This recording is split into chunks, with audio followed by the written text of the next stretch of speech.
Mid-song. Mid-breath. Elvis stopped. The microphone dropped. He ran to the edge of the stage, fell to his knees, and reached down into the crowd. 20,000 people held their breath.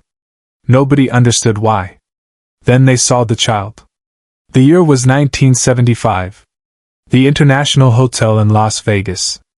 Elvis Presley was at the peak of his comeback era, selling out every show, breaking attendance records night after night. The rhinestones on his white jumpsuit caught the stage lights as he moved through. Suspicious minds, his voice filling the massive showroom with that signature power that had made him a legend. The crowd was on their feet, arms raised, singing along to every word. It was supposed to be just another perfect night in Vegas. But nothing about that night would be ordinary. In the third row, pressed against the barrier, stood a woman named Margaret Sullivan. Her hands were shaking. In her arms, she held her 8-year-old son, Tommy. He was small for his age, his skin pale against the darkness of the venue. A knit cap covered his head where chemotherapy had taken his hair. Stage 4 leukemia. The doctors had given him 3 months. That was 2 months ago. Tommy had one dream left. To see Elvis Presley live. To hear the man whose music had played through every hospital stay, every painful treatment, every moment when hope seemed impossible. Margaret had saved every dollar, called every connection, pulled every string to get those third-row tickets. She didn't tell Tommy about the prognosis. She just told him they were going to see the king. The opening acts had finished. The lights dimmed. The orchestra struck the first notes. And then he appeared. Elvis Presley, larger than life, moving across that stage like he owned not just the venue but the entire world. Tommy's eyes went wide.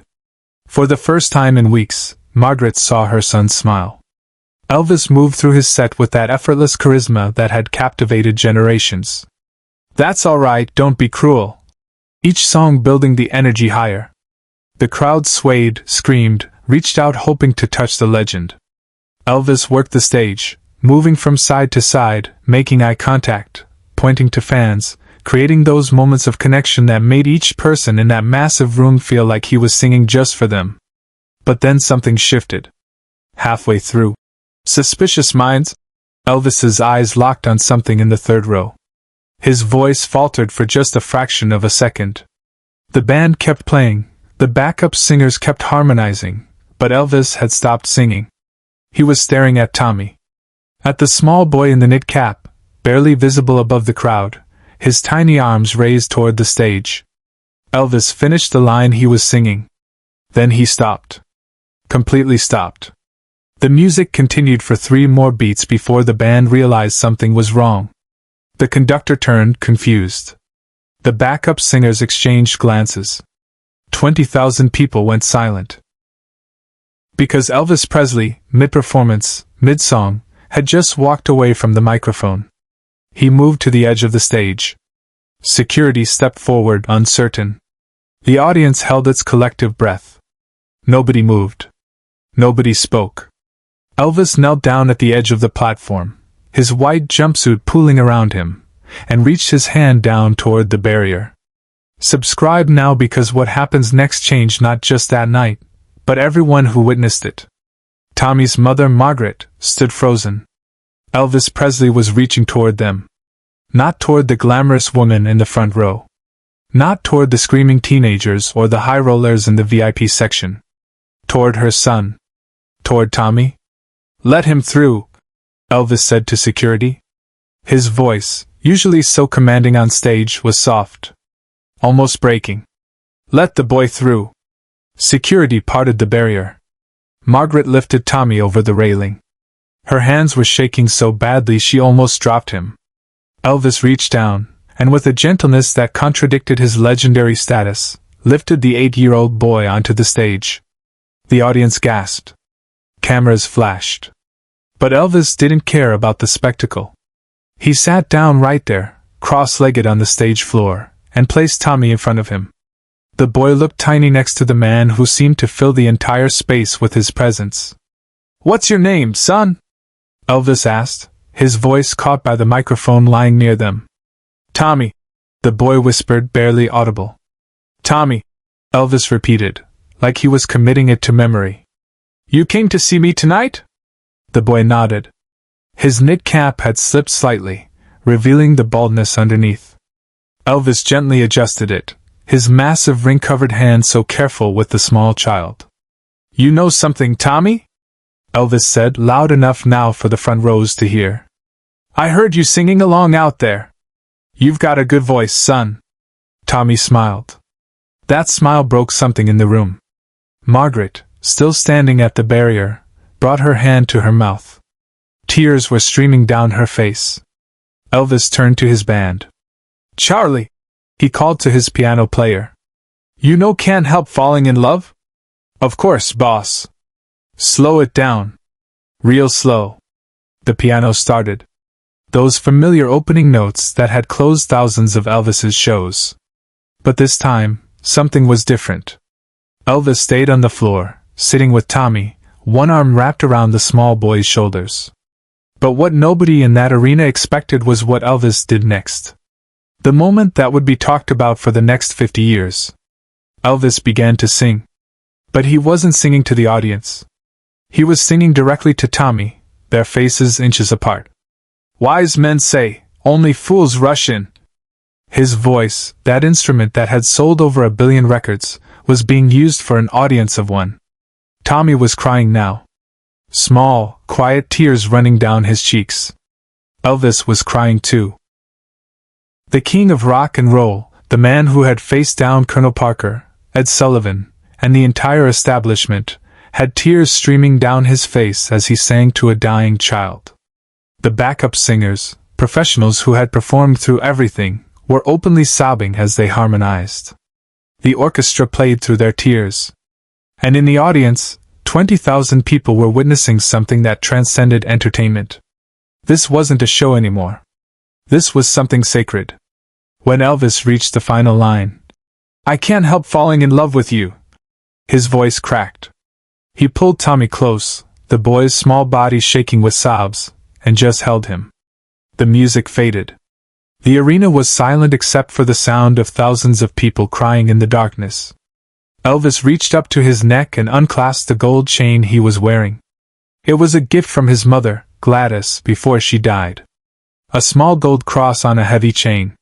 He'd worn it every day for 17 years. At every performance.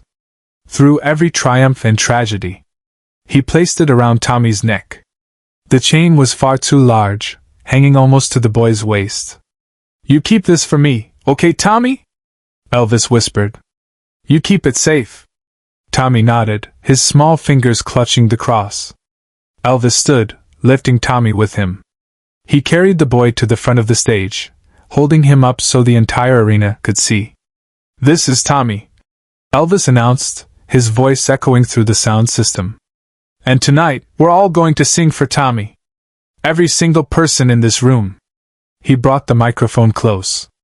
Can't help falling in love, he said to the conductor. From the top. And everybody sings. The music started again. And this time, 20,000 voices joined in. The sound was overwhelming, a wave of human emotion translated into song. Elvis stood there, holding Tommy against his chest, swaying to the music as an entire arena sang for a dying child.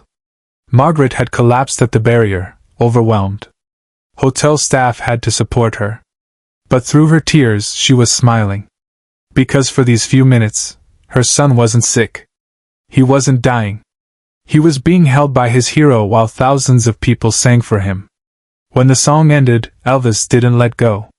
He carried Tommy off stage, past the security, past the management, straight to the private dressing room. The audience stood in stunned silence, then erupted into applause that lasted 5 full minutes. Backstage, Elvis sat with Tommy and Margaret for 30 minutes. The next acts waited. The schedule fell apart. But Elvis didn't care. He talked with Tommy about music, about Memphis, about life. He gave the boy his personal phone number.